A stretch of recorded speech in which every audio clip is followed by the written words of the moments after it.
Hey everybody, Tim Anderson here, aka Renfell, and welcome to the next video in the Tim's Tabletop Tips series, where I dive into some of my tips and tricks as a dungeon master slash game master from over the years and divulge them here. So if you like tabletop, you're in the right place. If you don't know what tabletop is and you'd like to know more, stick around. We're going to be talking about all that good stuff today. So, for those of you who don't know, as a quick refresher, I am, alongside my wife and brother, one part of the Wandering Hermits, which is a company founded around the creation of the Weave and the Void, which is the world map behind me. It is a 5th edition tabletop setting, campaign modules, etc., as well as a novel series like Dragonlance and a point and click adventure game, all of which are being produced through our Patreon page. You can find more information at patreon.com/. Wandering Hermits. And I also DM a campaign every Sunday night on the Weave and the Void channel. It's twitch.tv/Weave and Void, where you can join us for our adventures at 9 p.m. Central every Sunday evening alongside Simmerig the Nathan Napalm, Sparrow, Bounty Code, and of course my wife and my brother. Now, I've been DMing for a very long time, and since the mid 90s, basically, when I created the first world that I began to create, which was the Saga Lucimi world, which I created in 1999. So tabletop has always been in my blood, and one of the things that I love to do with any sort of setting, whether it's a homebrew setting or an official setting, is there are going to be times when you have to tweak the rules a little bit, and that's fun in my mind. Now, not everyone is a fan of tweaking the rules. Some people are very particular about the rules and say you have to do things a certain way. The rules are there for a reason. But even if you read like the player's handbook or the dungeon master guide for the official Dungeons and Dragons stuff from Wizards of the Coast, they specifically tell you that these things are meant to be guidelines and to help you sort of navigate some of the intricacies of playing, but that they aren't meant to be hard-coded things that have to be followed to every detail. So here's the tip for this week, and we're gonna dive into this a little bit more, give you guys some examples.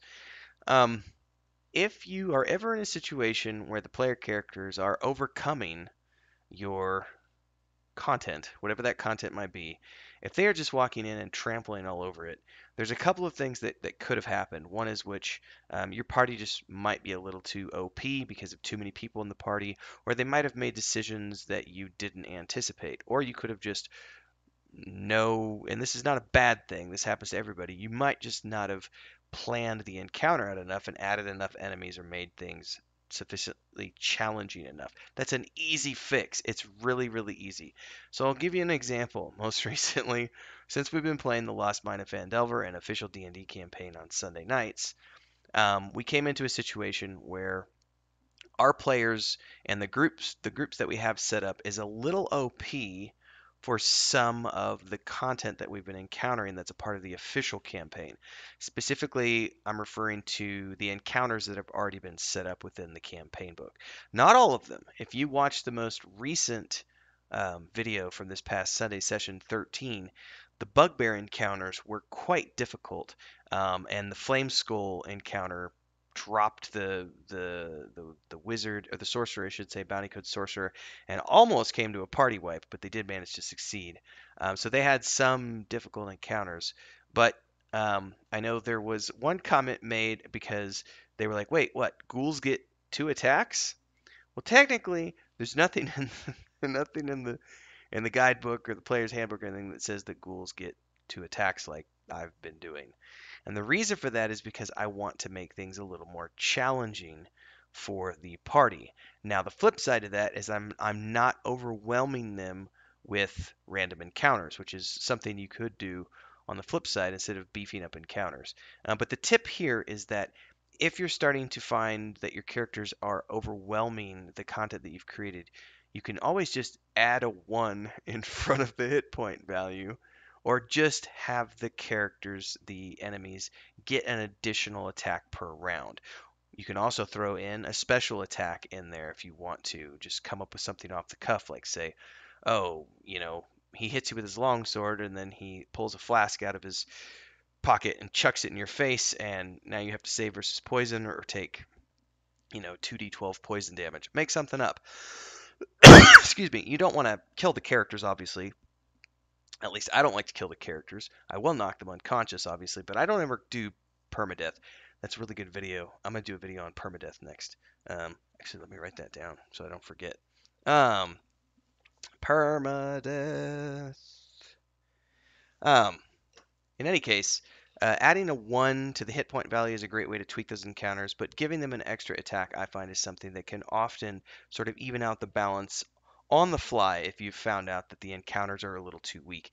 Now, you don't need to do it for every encounter. You'll notice if you watch this past session from sessions 12 and 13, not every encounter is doing double attacks. And sometimes I do it in reverse. If I find that the encounter is being particularly overwhelming for the party, because of something like, say, maybe there was too many crit hits and now we've got two party members down and they're starting to get overwhelmed, you could just nerf those NPCs on the fly.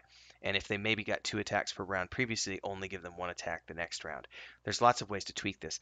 There was also something that you can do, and I didn't have to do this, but I had it in the back of my mind. If we go back to when they were in the ruins of Thunder Tree a few sessions back, and they were getting ready to deal with the green dragon that was flying around. Now, the campaign module specifically says that the party's not going to be strong enough to take care of that.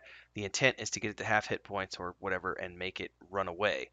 So in the back of my mind, I always had an ace up my sleeve in the sense that there is a powerful druid that lives in the village. Now, obviously, he's locked behind his barred doors. He doesn't want to come out, and he sends the party to do this dragon deed because he doesn't want to or can't for whatever reason. But he is still a druid character that you can bring in. And even though the DM guide, excuse me, the campaign module for Lost Mine of Phandelver doesn't specifically have him as a controllable NPC, that's a very easy fix.